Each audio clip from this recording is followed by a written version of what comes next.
I think that's about right. So, I am going to be reading you guys a poem that I wrote. I have gotten a little bit back into writing. Um, yeah, it's a bit of a mixed bag. I normally, if you would ask me, I would say my favorite medium is prose. But lately, I've been having a lot of fun with kind of prosy poems. So it's possible I'll be sharing more uh, things like this, but this one kind of stood out to me. It started with the concept of appreciating beer, because I think I'm gonna look into the camera. Um,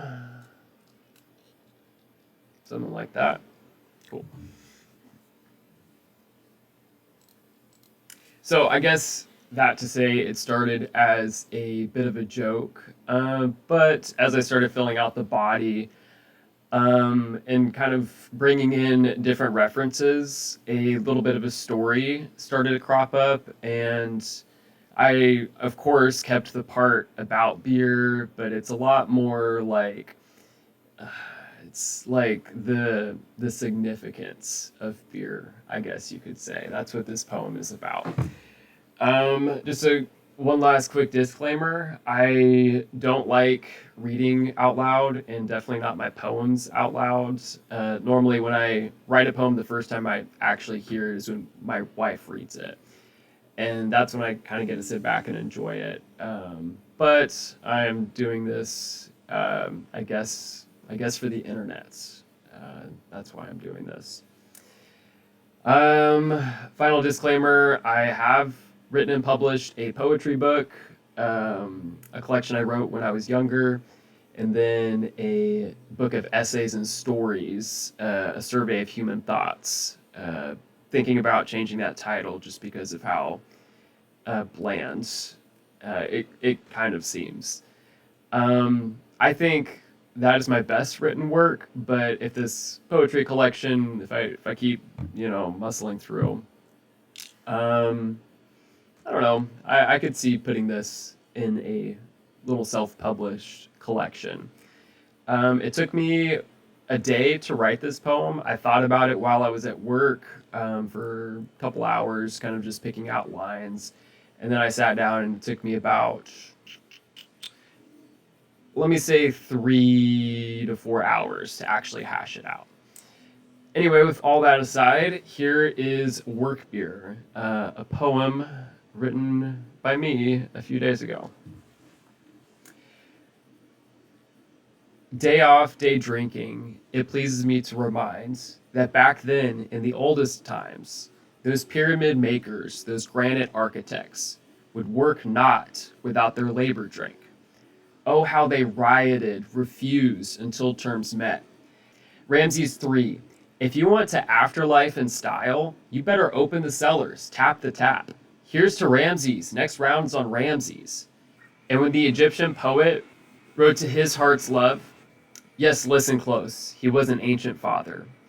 Your skin is sweet, like fat mixed with honey. I am elated, though I've had no beer. Yes, he was a brother. If he were not long dead, 3,575 years dead, I would love to buy him a beer. So, this first stanza is. Let me just talk about the two references. So, Ramses III was one of the pharaohs during a. I have a very loose grasp of Egyptian history, but there was a lot of seasonal massive building projects that happened under Ramses III. Um, and these workers were paid kind of like how Roman soldiers were paid. They were paid in salt, in like commodities, basically. The Egyptian workers had a beer ration as part of their pay, and they would also be paid in wheat. Um, Now, the beer back then was not quite as alcoholic, So the point of it, it was more like part of their food stuff. Um, so whenever there was a disruption in the beer supply, the workers would riot and they would basically refuse to work until their shipment of beer, you know, actually arrived, and then they would continue working. The point was less, you know, they wanted to have a good time while they were doing their thing. That's an image I kind of take and run with, calling it their labor drink. The second part, there's this really interesting book I read a while back. It was history from the eyes of ordinary people or something, but it was about how, like, normally history is captured by rich nobles and elites and literate people, but like it was about the living situations of people, like average people of the past. So actually, that book by the Great Courses is where I snagged that excellent little excerpt. There's a lot of imagery, funny enough, a lot of erotic poetry in various ancient Egyptian collections. So this is not, I wouldn't call it, I don't know that it's verbatim actually. It's from memory. And probably the original quotation itself, you could have translated it slightly differently, but the way it's framed, I am elated, although I've had no beer.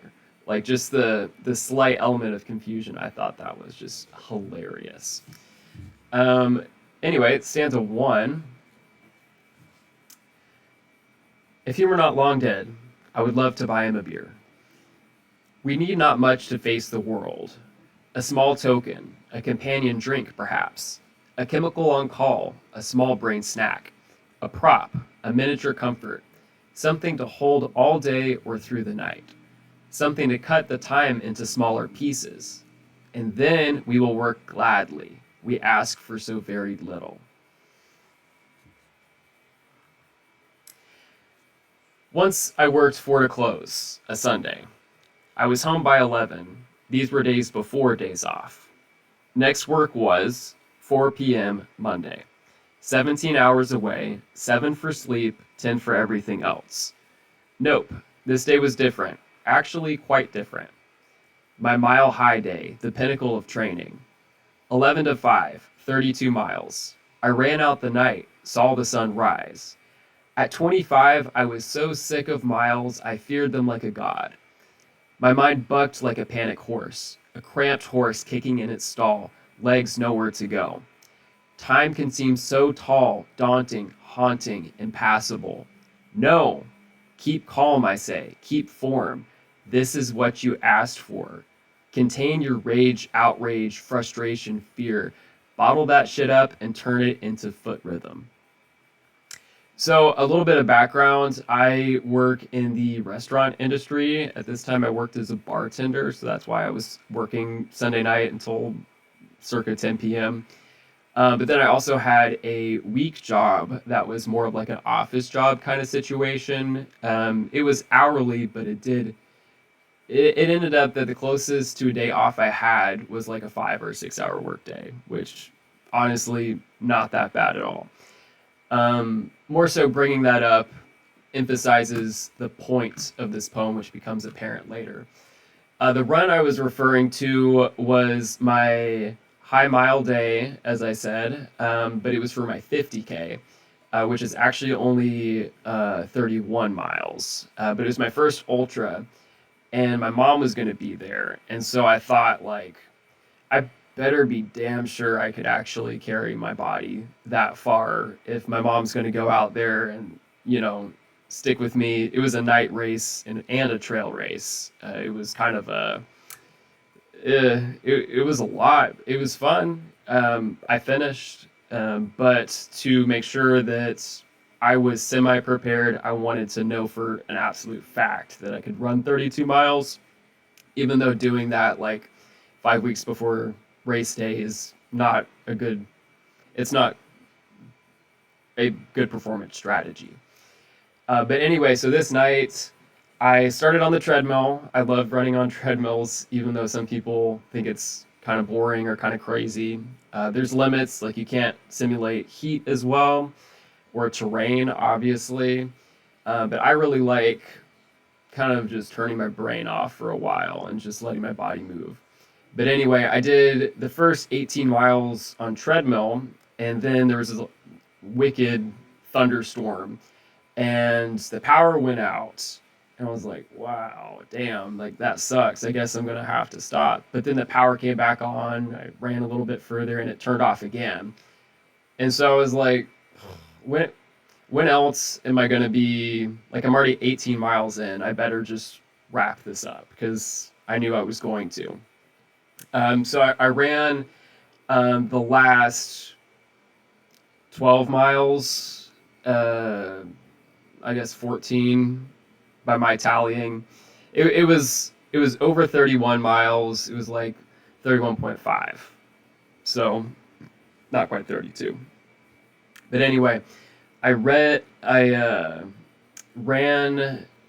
just I pulled out my phone, just made a route, like a nice little 3 mile route. I did that 3 times, and then I was up to, I guess that would be 27. So I knocked out the last 5 miles actually back on the treadmill. And by then it was actually getting close to morning, and I was hoping for a better time, but it rained and stuff, and unexpected things happened. But anyway, that's the backstory for this weird situation where I run through the nights. Turns out there's actually no good time to run 32 miles. Like, I didn't want to do it before work. I wanted to do it, crash for a while, and then, when I was recovered, go back in. Contain your rage, outrage, frustration, fear. Turn it into foot rhythm. This is a reference to a song, actually. But it hit me with a lot of irony that night when I was just like, oh my God, I don't want to be here. It's like, well, you literally set this up. Anyway, the sun rose like an angel, the long night over. Purgatory's gates creaked open. I slipped into my car. Bone soaked, foot soaked, my ass so raw it burned to sit. I smiled like a villain, boiling with internal laughter. I wonder what that woman, gas store clerk, thought when I bumbled in buying beer at 6 o'clock. Minutes later, I, warm in my tub, beer in hand, fabric fibers peeled off my feet, black sock whiskers. My feet, molten, red, wrinkled, fat with water. Truth. My brain is my Ramesses III. Beer or no beer, you belong to me. Cruel God, cruel master, taskmaster, work faster. Help me. Help me speckle the earth with wonders, with marvels. Come on, help. I'm trying to look past the grave. Oh, best friend, love of my life. Yes, I know. Haste, haste while the sun is alive. We speckle the earth, find gems, make gems, cut gems, polish gems. Make art, performance art. Performance art with one observer. That's life. That was last night. It is tiresome, all hours to shine myself on the earth, to shine at all hours like a midnight sun. Last night, I was like a midnight sun. Out of all this, I think the importance of this probably could not be overstated, but this is more and more how I come to understand the things that I do. Because, not to get too deep into it, but you actually own very little. Like, you have very little that you get to keep. And actually, in the final count, you keep nothing. But the fact that you did something and that you could remember that, refer to that later, like I said, performance art with one observer. Other people might observe you, but other people they can't appreciate the significance that these kind of symbolic acts actually have for you. So taking pleasure from your own actions, I think that is actually a pretty good life model. Now, my work beer. Sip. Or, no, sip. Oh my god. Sip. This is no compensation, but what a prop. Lager of my life. Golden frothy flow. Soda can pop. Soda stream hiss. Icy lager. Mexican lager. Last century marker. Palate friendly. Fond memory. Now a memory. Oh, my Emerald X. X marks the spot, hits the spot. Double or nothing, double it then. My body is cold. No. My body is glowing, bone cold, warming. My belly round, perfect like Buddha, now full of salts and cold liquid. My body reassesses the toll. There is new pain. Nerve pain, bitter pain, lip pucker pain. Work pain? For me, that's just another flavor. Oh, it is good to be a man right now. This. This is as good as it gets. No rest but work rest, and I will do it all again. No compensation but the gems I cut and polish in the privacy of my mind. Anyway, that's poem time with David. I guess I do have quite a few more kind of longer form. They're prosy. I'm not so married to like a stanza has to be 8 lines, or like I want the end of each line to rhyme, or like each line has to be blah, blah, blah, syllables. I'm kind of just more going for it, and when I could finesse a little bit of word style, like mostly sound based, but occasional rhymes. I'll do that, but the flow of it is more important than the format of it, and the flow of brains obviously does not work in 8 stanza lines. So, a little bit of a writing experiment, a little bit of fun. Extra credit if you could guess my favorite beer. Um, I think I think you might be able to guess it. But it is my all-time favorite beer. Anyway, thanks for tuning in, and bye-bye.